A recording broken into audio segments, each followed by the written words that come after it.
Hello everyone, this is Nisha Sharma. So my today's video is for the students of 6th standard, where I'll be teaching you English Literature Unit 2, The Great Outdoors, Section C, Conquering Mount Everest. So please be ready with your English channel book so that I can begin with the class. So students, today we are in Section C, Conquering Mount Everest of Unit 2. So hope you have by listening this name and by seeing this name only, I hope you half of you or most of you have understood that what am I going to about whom I'm going to teach you in this chapter. The most famous person, yes, of course, Edmund Hillary, and of course Tenzing Norgay. So students, see here you can see both of them. Like Aditya was excited about the research he had done for the homework project. There were a lot of interesting pieces of information he had gathered and he wanted to quiz his classmates. Now, tell me, Selvan, who was the first man to be photographed on Everest? Quizzed Aditya next morning. Edmund Hillary, of course, was Selvan's quick response, because everyone knows, oh, you lose a point there. It was Tenzing Norgay.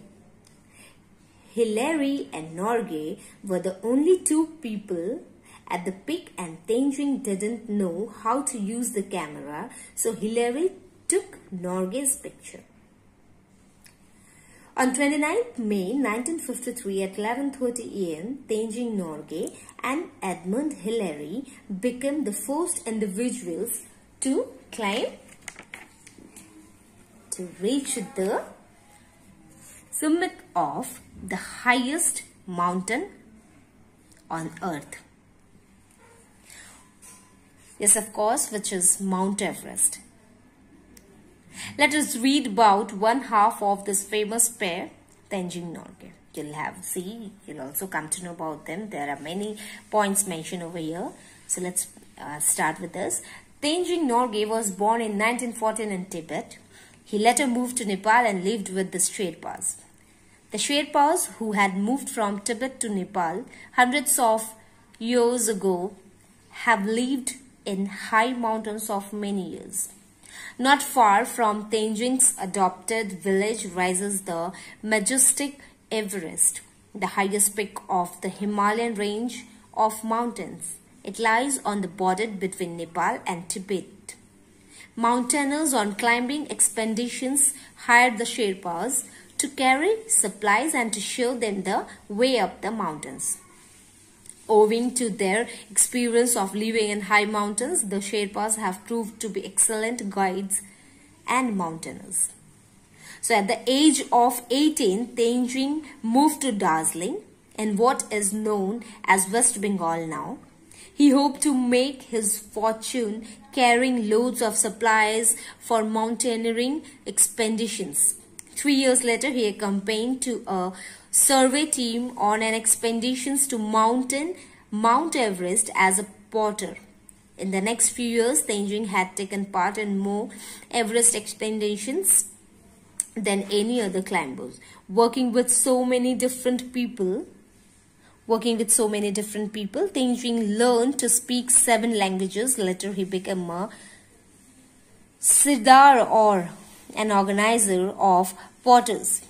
He continued to guide expeditions to Everest and inspired many mountaineers during their historic climb of Mount Everest in 1953.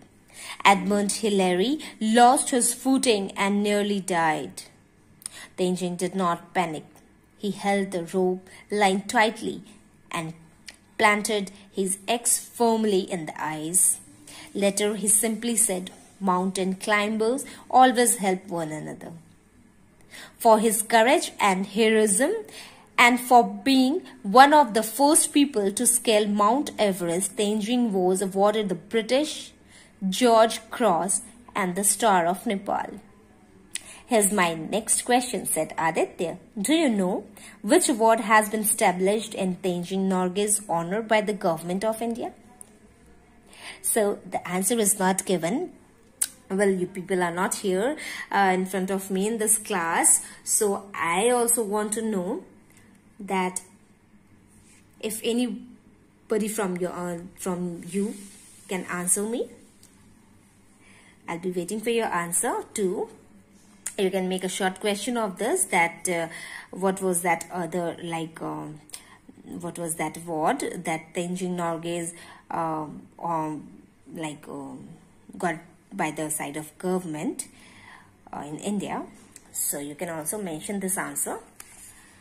This was just an introduction. It was just a few points which was mentioned here about Tenzing Norgay and